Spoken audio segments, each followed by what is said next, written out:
Salut à tous, je suis Spyro le Dragon. Soyez les bienvenus sur la chaîne qui déboîte. Aujourd'hui, on va tester un mitigeur de cuisine. Ouais, un mitigeur de cuisine. Vous vous demandez peut-être pourquoi je teste tout d'un coup de la plomberie. Remarquez, on l'avait déjà fait dans le calendrier de l'avant, j'avais testé un embout pour robinet justement.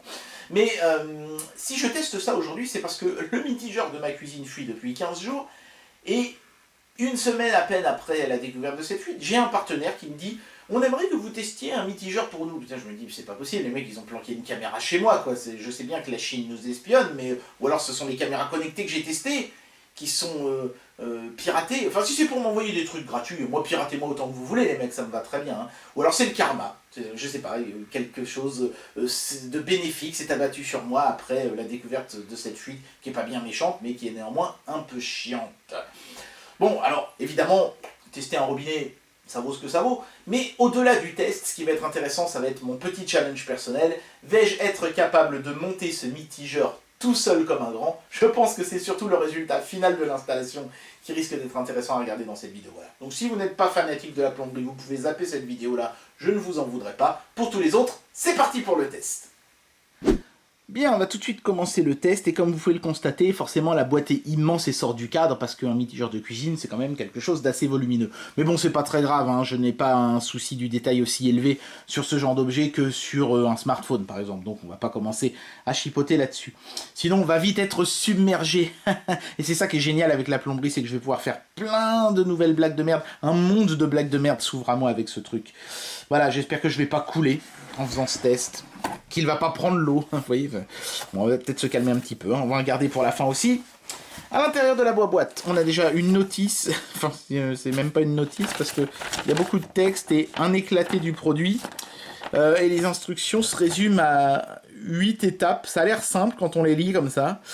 Mais je suis sûr que ça va l'être beaucoup moins, d'autant plus qu'il ne faut pas oublier que ça va être sous un meuble, que je vais certainement avoir un accès très limité à l'ensemble. Je sais même pas si j'ai les bons outils, je crois qu'il faut une clé 19 ou un truc comme ça. On va voir. En tout cas, j'ai une clé à molette, donc a priori, je devrais pouvoir m'en sortir. J'espère. Hein. J'espère avoir l'outillage nécessaire. Voilà, donc pas grand chose sur la notice. Je pense qu'il faudra pas trop compter sur elle pour m'aider.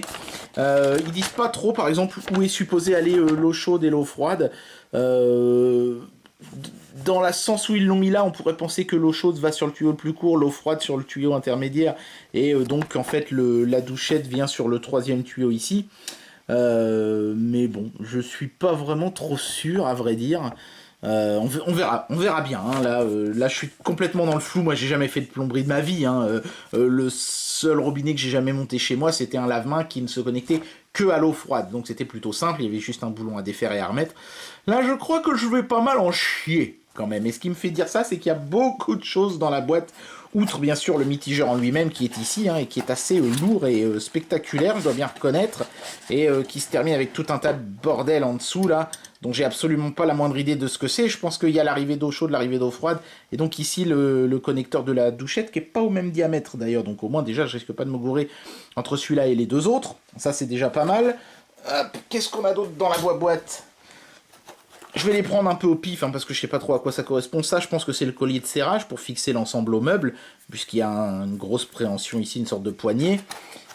Ici, on a... Ah, ça, je crois que c'est du téflon. Il me semble que c'est comme ça que ça s'appelle dans le jargon.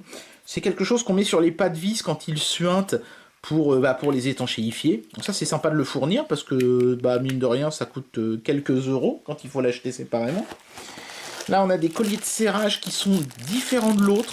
Alors, je ne sais pas pourquoi. Est-ce qu'ils vont en même temps que l'autre? Est-ce que c'est des systèmes de fixation alternatifs? Je crois qu'il y a plusieurs moyens de fixer ce genre de truc au meuble. Et qu'en fait, ils ont fourni les deux moyens les plus répandus, entre guillemets. Bon, je verrai lequel des deux sera le plus simple à mettre. Ou s'il faut mettre les deux. Parce que dans la notice, ils n'en parlent pas vraiment de trop.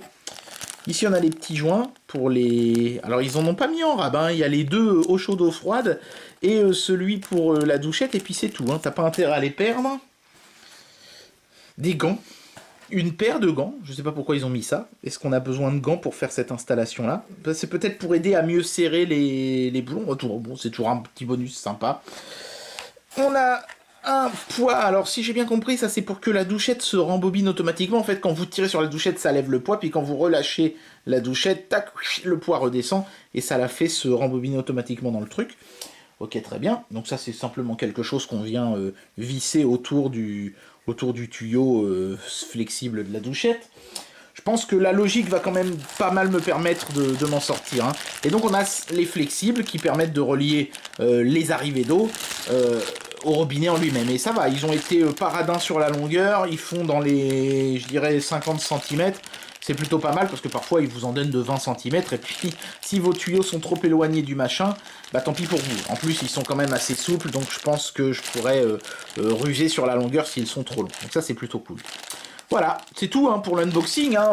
Maintenant, évidemment, je vais simplement vous montrer une photo de l'installation avant, une photo de l'installation après, et on en arrivera à la conclusion de cette vidéo. Voilà. Voilà, donc ça c'était le robinet avant. Il fuyait à ce niveau-là. Il y avait un jeu qui était assez désagréable. Ça risque pas d'ailleurs d'arriver sur ce robinet-là parce qu'ils ont mis un petit écrou ici, là, qui permet de resserrer la jointure ici au cas où elle se desserrerait à l'aide d'une petite clé Allen. C'est tout con, mais il fallait y penser. Bon, bah, je veux pas vous faire un baratin sur le mitigeur. Le seul truc qui est intéressant sur ce robinet, c'est qu'il y a une espèce de douchette qui se déroule comme ça et qui se réenroule toute seule grâce à un contrepoids. C'est assez bien foutu. Et puis ensuite, quand on met l'eau, on a un petit bouton ici, et hop, ça la met en douchette, et puis on peut faire sa petite vaisselle comme ça, bien tranquille. Ouais, c'est pas mal, c'est un chouette petit robinet qui fonctionne bien, voilà. Bon, ça, voilà. Après c'est un robinet. Hein. Pour l'installation, il m'a pas fallu trop d'outils, en fait, seulement ces 5 là. Ces 2 là, c'était pour préparer le terrain, avec cette clé à pipe de 12. J'ai pu défaire l'ancien robinet, qui tenait avec un seul boulon d'ailleurs, c'est un peu bizarre, mais bon, ça tenait bien, hein, à vrai dire. Et puis la lime ici, c'était pour agrandir le trou qui est à la base ici, parce qu'il était un chouïa trop petit. Donc j'ai un petit peu limé la faïence à l'aide de cette chose. Après, pour mettre le nouveau robinet, il m'a suffi de 3 outils. Une pince qui permet de tenir les tuyaux, en fait, hein, pour pas les arracher quand on force un peu sur les boulons. Une clé à molette pour desserrer et resserrer les écrous. Et un cruciforme qui permet de venir visser les 2 vis qui viennent se pincer contre la faïence par en dessous, hein, pour que le robinet soit bien stable et ne bouge pas, vous voyez, à sa base là, quand on tire dessus. Voilà. Franchement, ça a dû me prendre une vingtaine de minutes, dont la moitié pour défaire l'ancien robinet. Donc j'ai envie de dire que c'est à la portée de tous. J'ai été étonné par la facilité de la chose, je m'attendais à galérer plus que ça, et finalement à l'arrivée, c'était pas si difficile que ça. Bien, il est temps d'amener une conclusion à cette vidéo et de donner une note à ce produit. C'est pas souvent que je teste de la plomberie, alors je vais en profiter hein, pour me lâcher un petit peu. L'objet en lui-même, il est magnifique. Hein. Il n'y a aucun problème avec ça. C'est un beau mitigeur chromé, tout est bien stable, tout tient bien ensemble, il n'y a pas de pièces qui ont du jeu, etc. Même quand on monte, hein, on voit bien que les boulons, ils sont pré-jointés et tout, c'est très bien fait, c'est très astucieux, c'est très intelligent. Le coup de la douchette avec le contrepoids qui se rembobine et tout, avec un système de G en douchette ou en G droit et tout, c'est génial, ça c'est vraiment excellent. Comparé au robinet tout pourri que j'avais avant, il n'y a pas photo, là on est vraiment sur un truc top. Sur Amazon, il y a des gens qui se plaignent de la pression, moi j'ai aucun problème, la pression elle sort bien comme il faut, peut-être que c'est des gens qui sont habitués à avoir des trucs professionnels qui balancent 5 bars, là c'est sûr qu'on doit avoir dans les 3 bars, c'est déjà amplement suffisant. Moi j'ai pas vraiment eu de problème avec le produit en lui-même. Le produit en lui-même, si je notais uniquement le produit, il aurait 5 étoiles sans problème. Pour 80 €, je pense pas qu'on puisse trouver beaucoup mieux que ça. Non, là où je vais devoir enlever une étoile à ce produit, je suis désolé, c'est sur la notice, elle est nulle. J'aurais préféré qu'il n'y ait pas le téflon, là, par exemple, qui m'a servi à que dalle, absolument à que dalle, et qu'il y ait une meilleure notice, quelque chose de vraiment bien expliqué, avec des étapes illustrées chacune. Là, on a 8 étapes qui sont marquées en textuel avec certains termes qui sont pas franchement clairs, du genre visser la rondelle B1 sur la base. Moi, je pensais qu'il parlait de la base du robinet. Non, ce qu'ils appellent la base, c'est l'évier. Donc il faut le comprendre, ça, il faut l'avoir compris. Et même quand on regarde la traduction anglaise, c'est pareil, hein, ils disent the base. Waouh, moi j'ai jamais entendu parler de base quand on parle d'un évier. Après c'est peut-être un terme de plomberie, mais moi je suis pas plombier moi. Donc bon, je pense qu'un plombier il monte ça les yeux fermés et les mains dans le dos. Moi j'ai vachement galéré à cause de la notice qui était pas suffisamment explicite. Il y a des étapes que j'ai dû refaire 2 fois, etc. Bon, avec un petit peu de jugeote et de logique, on y arrive quand même. La preuve, j'ai réussi. Ça a dû me prendre 20-25 minutes au total, hein. C'était pas si long que ça. Mais je suis sûr que j'en aurais eu pour 2 fois moins de temps si j'avais eu une meilleure notice. Donc 4 étoiles pour ce produit-là, 1 étoile de moins à cause de la notice qui est vraiment pas bonne. Il n'y a pas à tortiller, elle est pas bonne. C'est dommage parce que vous auriez pu avoir la note perfecte. Il va falloir revoir la doc, messieurs. Et bien voilà, c'est la fin de cet épisode spécial plomberie. J'espère que ce mitigeur aura été pour vous un bon tuyau. Et moi je vous dis à très bientôt pour un prochain test un peu plus classique que celui-là. Allez, tchuss!